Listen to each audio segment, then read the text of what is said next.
ومن والاه سبحانك لا علم لنا إلا ما علمتنا إنك أنت العليم الحكيم رب اشرح لي صدري ويسر لي أمري واحلل عقدة من لساني يفقه قولي وسدد لساني واهد قلبي بجاه النبي وآله وصحبه اللهم أغننا بالعلم وزينا بالحلم وأكرمنا بالتقوى وجملنا بالعافية يا أرحم الراحمين. Ma'asyiral hadirin rahimakumullah, assalamualaikum warahmatullahi wabarakatuh. Alhamdulillah, puji dan syukur kita panjatkan kehadiran Allah Subhanahu wa taala atas limpahan nikmat yang Allah taala karuniakan kepada kita. Nikmat iman dan Islam, nikmat taufik dan hidayat, nikmat sehat dan afiat, serta nikmat kesempatan, sehingga dengan nikmat ini kita bisa sama-sama berada di dalam majlis yang insya Allah diberkahi oleh Allah Subhanahu wa taala. Semoga Allah Subhanahu wa taala menjadikan kita termasuk orang-orang yang bersemangat dalam mencari ilmu, supaya kita bisa menjalani hidup kita dan ibadah kita itu atas pondasi ilmu. Amin ya rabbal alamin. Salawat dan salam tidak lupa kita hadiahkan kepada junjungan kita Nabi besar Muhammad sallallahu alaihi wasallam beserta keluarga, sahabat dan pengikut setia beliau sampai akhir zaman. Semoga kita semua kelak akan mendapatkan syafaat dari Rasulullah sallallahu alaihi wasallam pada hari kiamat nanti. Amin ya rabbal alamin. Masyarul hadirin rahimakumullah, ketahuilah bahwasanya keadaan yang saat ini kita berada di dalamnya adalah masuk kategori jihad. Jadi keadaan yang kita saat ini berada di dalamnya, yaitu menuntut ilmu, adalah masuk kategori jihad. Jadi jihad itu beragam. Di antara jenis jihad adalah menuntut ilmu. Salah seorang ulama pernah mengatakan, man ra'a al-ghuduwa war-rawaha ilal ilmi laisa bijihadin faqad naqasa aqluhu wa ra'yu. Barang siapa yang menganggap bahwasanya perjalanan yang ia lakukan di pagi hari atau di petang hari atau di malam hari dalam rangka menuntut ilmu bukan termasuk bagian dari jihad, maka orang ini adalah orang yang kurang akalnya. Orang yang tidak menganggap perjalanan dalam rangka menuntut ilmu masuk dalam bagian jihad fisabilillah adalah orang yang akalnya dan nalarnya kurang, kata para ulama. Dan yang mengungkapkan kata ini adalah sahabat Nabi sallallahu alaihi wasallam, yaitu Sayyidina Abu Darda radhiyallahu taala anhu. Jadi menuntut ilmu itu bagian dari jihad. Dan kita tahu jihad itu harus ada yang dikorbankan. Jihad itu penuh dengan kesulitan. Jihad itu ada tantangannya. Maka menuntut ilmu itu tidak mudah. Kita pasti meninggalkan apa yang hendak kita lakukan demi menuntut ilmu, demi datang ke tempat ini. Kalau seandainya mau memilih, mungkin kita memilih bersantai-santai di rumah sambil bermain handphone, main game online dan chatting sana sini, atau menelusuri media sosial dan sebagainya. Namun kita memilih untuk datang ke tempat ini melawan kehendak nafsu yang ingin bersantai-santai di malam hari. Itu bagian dari jihad. Artinya kita mampu mengalahkan nafsu kita yang menginginkan kita bersantai di malam hari untuk melangkahkan kaki kita ke tempat ini. Alhamdulillah. Semoga Allah catat betul apa yang kita lakukan saat ini sebagai bagian dari jihad fisabilillah. Hadirin yang dirahmati oleh Allah Subhanahu wa taala, Al-Imam Ibnul Jauzi rahimahullah taala dalam kitabnya Saidul Khatir, beliau pernah mengatakan, ta'ammaltu ajaban. Aku merenung, kemudian melahirkan sebuah kekaguman. Apa yang beliau renungkan? Bahwa segala sesuatu yang bernilai, yang berharga, kemudian untuk mendapatkannya itu ada rintangan dan bahaya yang harus kita lalui. Sesuatu yang berharga, khotir, yang berbahaya, itu untuk mendapatkannya prosesnya cukup panjang. Mutiara itu dari mana asalnya? Dari dasar laut. Untuk mendapatkan mutiara yang berharga ini prosesnya panjang. Ada pengorbanan, ada kesulitan di dalamnya. Jadi segala sesuatu, kata beliau, yang bernilai, yang berharga, kemudian beresiko untuk mendapatkannya, pasti jalan untuk bisa mendapatkannya itu penuh dengan kesulitan dan tantangan. Lalu kata beliau, pasti untuk mendapatkannya itu kita harus merasakan kelelahan dan keletihan, capek. Lalu kata beliau, dan tak kalah sesuatu yang paling berharga itu adalah ilmu. Maka pasti untuk mendapatkannya kita harus melewati proses-proses yang panjang, rintangan-rintangan yang harus kita lalui. Kemudian kita harus bercapek-capek, berletih-letih untuk mendapatkannya. Karena ilmu adalah sesuatu yang paling bernilai dari semua yang bernilai. Makanya untuk mendapatkan ilmu tidaklah mudah dan tidaklah gampang. Orang yang mau menuntut ilmu dan menjadi ahli ilmu, dia harus bercapek-capek dan berletih-letih. Dia harus rela bergadang untuk ilmu. Dia harus rela mengorbankan apa yang ia inginkan demi ilmu. Dia harus memberi waktu untuk mengulang-ulang ilmu yang dia peroleh. Kalau dia memang ingin menjadi seorang yang ahli ilmu. Karena untuk menjadi seorang yang ahli ilmu itu tidaklah gampang dan tidaklah mudah.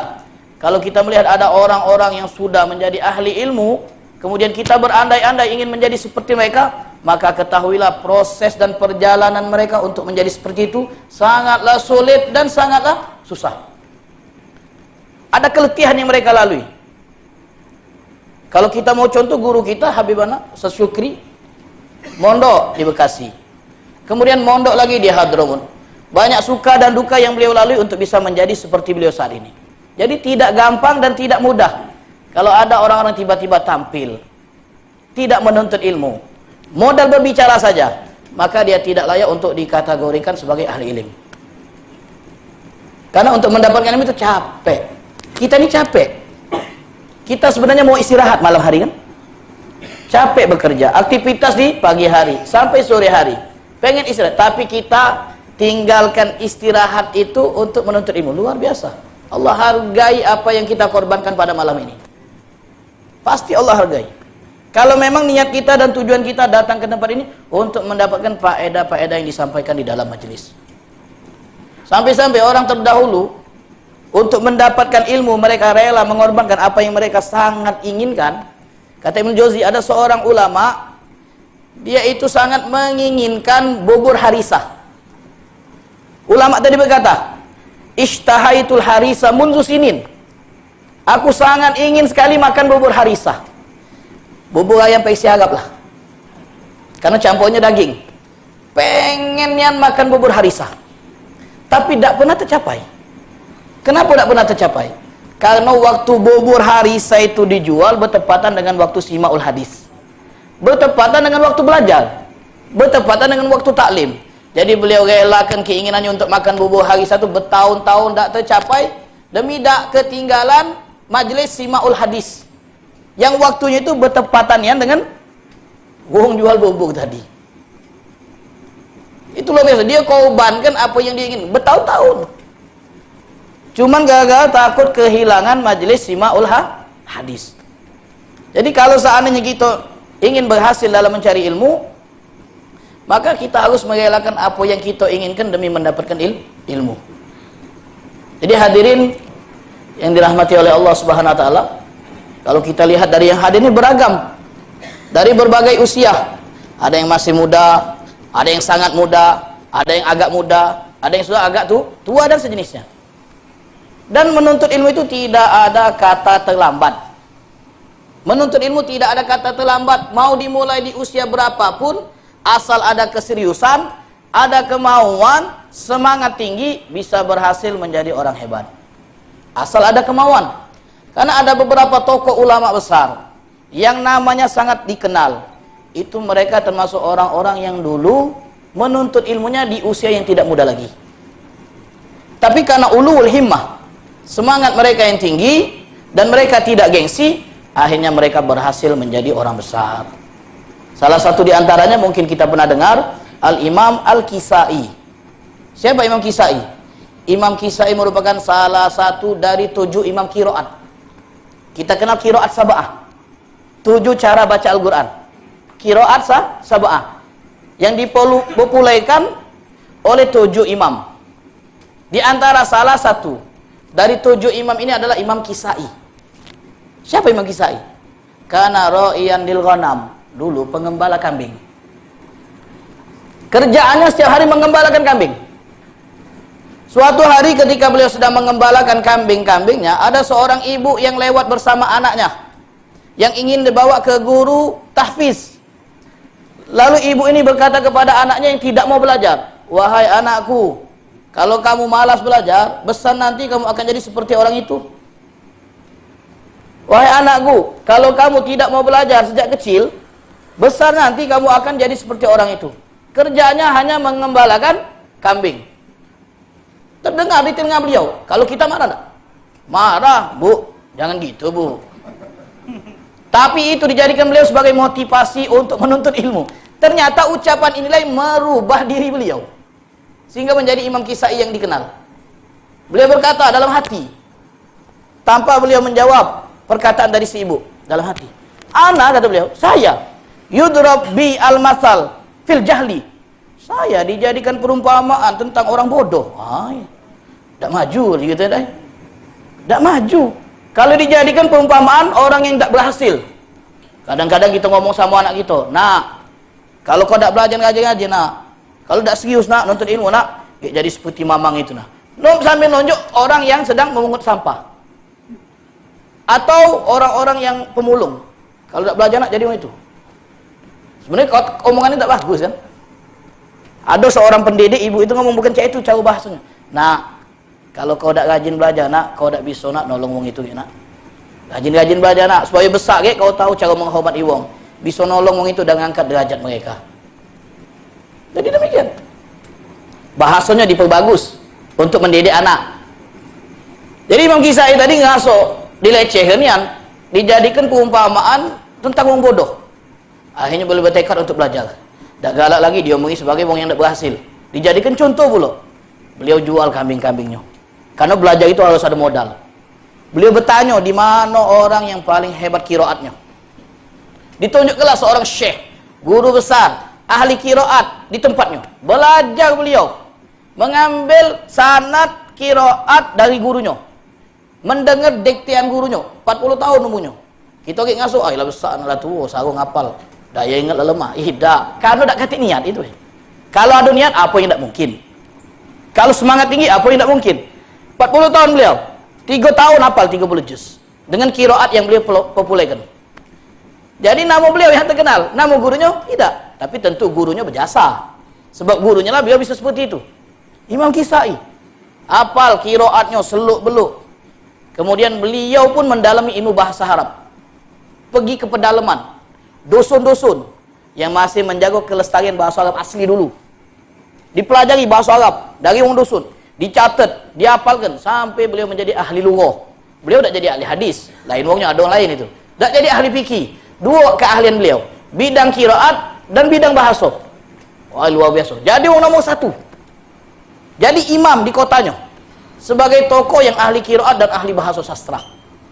Al-Imam Kisai. Kapan dia belajar? 40 tahun. 40 tahun baru belajar. Jadi katik kata terlambat. Mulai, jangan takut. Mulailah, jangan khawatir. Mulailah, jangan hiraukan omongan wong. Lagi ada ngomong, "Nah, lah beban nak belajar ini buat dari muda." Jangan dengarkan omongan wong. Tak selesai-selesai kalau kita dengarkan omongan wong. Bijau lang situ. Tunjukkan dan buktikan kepada wong yang ngomongkan kita itu bahwa tak kata terlambat dengan keberhasilan kita. Kalau seandainya ibu tadi nyinggung Imam Kisai, jadi guru anaknya, ini retinya. Malu tak dia? Malu. Nah itu cara kita mempermalukan wong yang menghina kita. Dengan cara kita tunjukkan bahwa kita bisa. Imam Kisai rahimahullah taala. Jadi tak kata terlambat. Sampailah beliau itu dekat dengan Harun ar-Rasyid khalifah. Dekat beliau dengan Harun ar-Rasyid khalifah dekat. Suatu hari ketika beliau sedang berada di majlis Harun ar-Rasyid, dan saat itu bersama beliau seorang ahli qiraat juga yang setara dengan beliau, selepel, namanya Al-Imam Al-Yazidi, berkumpul di majlis Harun ar-Rasyid, khalifah, penguasa, orang nomor 1. Tapi Harun ar-Rasyid ini muhibbul ilm, cinta ilmu, cinta ulama. Harun ar-Rasyid itu salah satu khalifah dari dinasti Abbasiyah.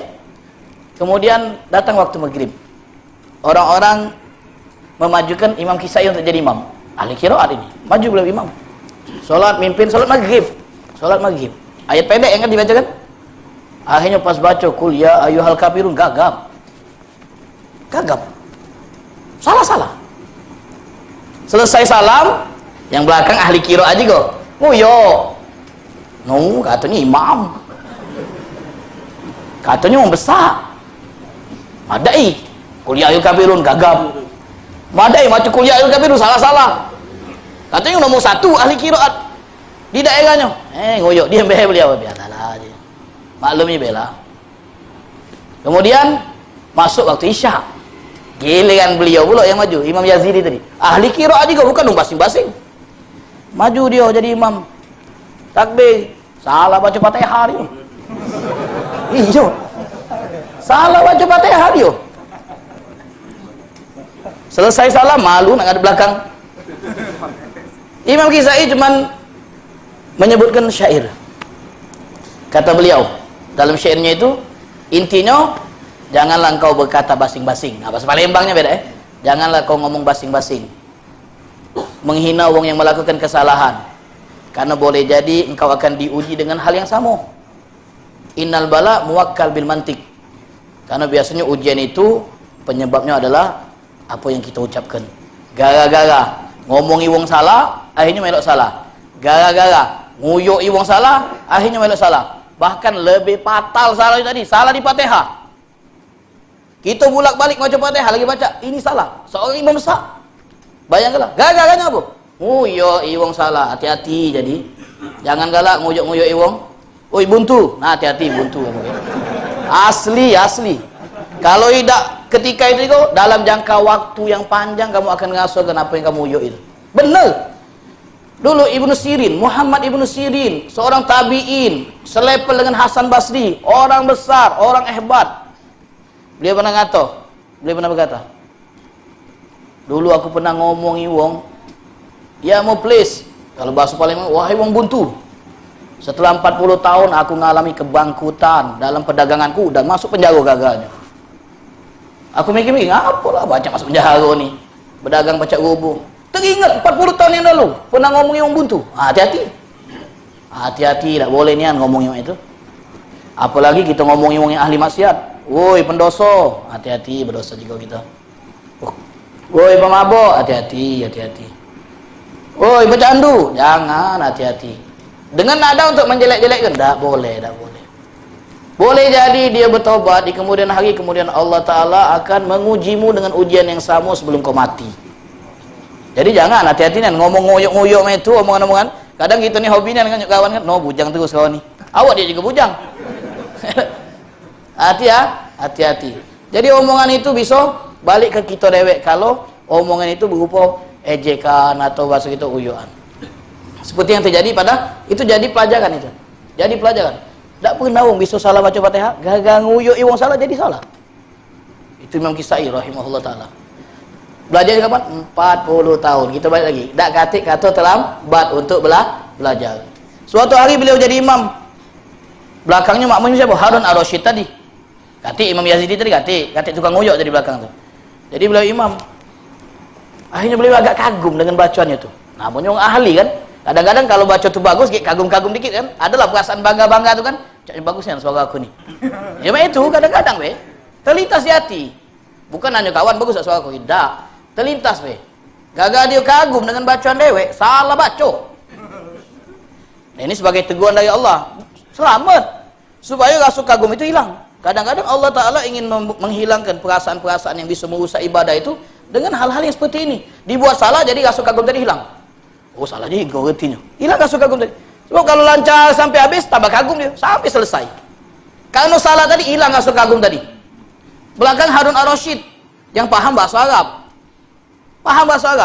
Dia baca ayat itu la'allahum yarji'in. Kata beliau, ini kesalahan budak kecil yang baru baca bahasa Arab, tidak salah macam ini. Karena tahu yarji'un tak kata yarji'un kalau. Tapi tiba-tiba beliau la'allahum yarji'in. Nah kau malu juga salah dah. Barulah nak senang bangga bacaan bagus. Tak lemah langsung. Tapi jengok adab Harun ar-Rasyid sebagai khalifah. Bagaimana beliau itu cara beliau itu bertanya dengan ulama mengenai kesalahan yang terjadi. Adab. Kata Harun Ar-Rasyid, ya Kisai, wahai Kisai, setelah salam, ayo lugatin hadhihi. Bahasa apa ini? Beliau kan ahli bahasa. Karena macam-macam beragam bahasa itu. Mungkin ada di suku tertentu yang baca yarji'un dengan yarji'in. Adab, tidak nyalakan. Oh, kau ni salah macam tadi. Tidak. Tapi adabnya tadi, dia tidak langsung nyalakan. Beliau tahu padahal. Kisah ini ahli bahasa. Nanya dia, ayo lugatin hadhihi. Bahasa suku mana ini? Yarji ini. Mungkin ada yang aku tak ketahui. Apa jawab Kisai? Ya Amirul Mukminin, wahai Amir, qad ya'surul jawad. Kudo yang larinya sudah terlatih, galak tereset lagi je. Bahasa isanya dia kan. Sepandai-pandai tupai melompat, pasti jatuh juga. Rossi lagi pleset galak kan. Padahal sudah ahli. Ronaldo lagi cedera galak. Padahal sudah terlatih.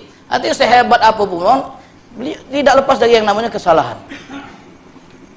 Akhirnya kisah ini dikomentari oleh Al-Imam Zahabi, penulis kitab Syiar A'lamun Nubala.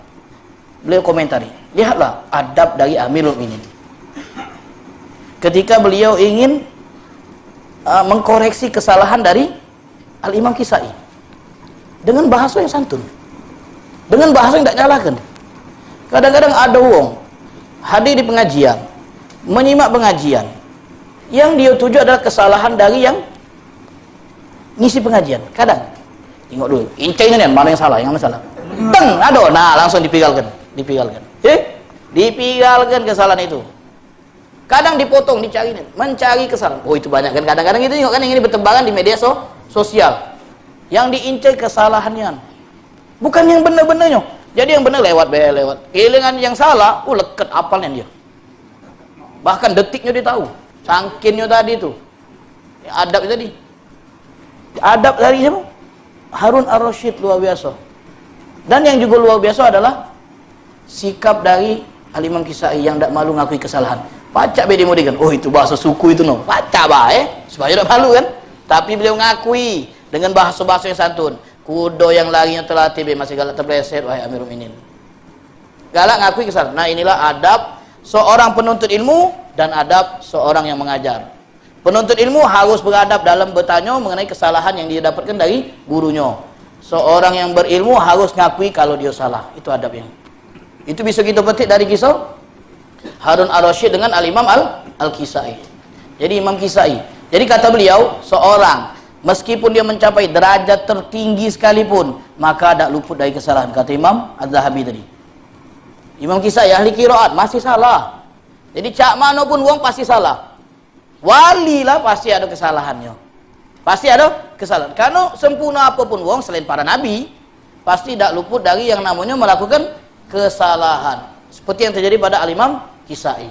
Jadi hadirin yang dirahmati oleh Allah, untuk menuntut ilmu tak kata terlambat. Jadi banyak ulama-ulama yang kesal tadi, yang ternyata mereka itu baru mulai menuntut ilmu saat usianya tak muda lagi. Al-Iz bin Abdul Salam, ada ulama besar namanya Iz bin Abdul Salam. Gelarnya Sultanul Ulama, Qadil Qudo, Hakim Agung. Gelarnya Hakim Agung. Beliau ni lahir dari keluarga miskin nian, susah nian. Sampai-sampai beliau tak baca nuntut ilmu di awal-awal saat beliau masih kecil. Karena mantu abahnya untuk mencari nafkah, miskin. Tinggal di tempat-tempat pengungsian yang di situ berkumpul orang-orang miskin. Susah, bajunya tak bagus. Begawe nyari duit, nolong keluarga. Luar biasa. Sampai pada akhirnya dia jadi marbot. Yang begawe marbot ni bagus. Karena ada majlis, pacak dengar kan? Pacak khidmah. Jadi marbot. Ada guru besar yang ajar di sana. Nyimak beliau dia jauh nah. Namilah hadir tak lemak. Sampai pada akhirnya, gurunya tadi nyingok, caknya dia layak untuk jadi penuntut ilmu, dibelinya baju, duduk di majlis ilmu, jadi orang hebat setelah usianya tak muda lagi. Apa yang terjadi? Jadi hakim agung, bayangkan. Beliau yang terlambat nuntut ilmu, tidak dari kecil seperti Imam Syafi'i, Imam Malik, Imam Ahmad bin Hanbal, tapi saat usianya sudah tidak muda lagi, tapi bisa jadi hakim agung, bahkan jadi sultanul ulama. Jangan kan itu. Para penguasa yang berkuasa di zaman ini geger ingat beliau. Iya. Takut ingat beliau. Suatu hari di Mesir, beliau di Mesir tinggal. Ada toko minuman keras buka. Beliau ni ulama besar yang disegani oleh penguasa. Hari lebaran pula itu. Sultannya laki pakai baju kebesaran, diiringi tentara, para ulama berjejer nyambut dia. Entah Is bin Abdul Salam, tengok dia lewat, dijerit kena, ya Ayub, oi Ayub, namun be, dia panggil pak, dia panggil gelar, oi Ayub. Nih kau manggil nama je. Apa panggil nama? Tuhan begitu panggil nama, ya Allah. Tuhan begitu panggil dengan namanya kan, ya Allah. Tak protes kau, nak protes siapa kau? Ya Ayub, wahai Ayub. Itu nah toko minuman buka. Tutup punya. Karena beliau tak punya kewenangan pengasuh, nutup ni. Tutup katanya. Toko yang mananya? Itu yang di sana. No, tak tahu aku. Tak tahu aku. Nih kau tak tahu pula. Tutup. Kalau tidak, nah marah dia. Takut jadi. Ditutupnya langsung oleh penguasa tadi, geger dia. Tengok Is bin Abdul Salam, aman makrufnya luar biasa. Sampai pada saat beliau meninggal, Is bin Abdul Salam, penguasanya oleh jendela di sana. Baru sekarang aku jadi rajun ini. Kalau dulu takut. Takut nak muat apa keputusan dikomentari oleh Is bin Abdul Salam. Wah, itu ulama yang hebat ini. Sampai nak muat kebijakan dia takut. Nah, ini baru jadi rajun ini aku kata yang bisa menghalangi aku membuat keputusan. Belajarnya kapan? Terlambat. Jadi kata terlambat. Asal ada himmah yang tinggi, kemauan yang kuat, kita bisa menjadi seperti mereka. Minimal kita bisa mendapatkan ilmu-ilmu yang manfaat buat kita pribadi. Jadi jangan malu, jangan gengsi untuk menuntut ilmu. Buang itu semua. Karena orang yang gengsi tak dapat ilmu. La yanalul ilma al-mustahyi. Tak dapat ilmu orang yang gengsian, tak dapat ilmu. Malu yang ngajarnya itu. Ada kalanya, nah gengsian. Tak dapat ilmu yang sifatnya seperti ini.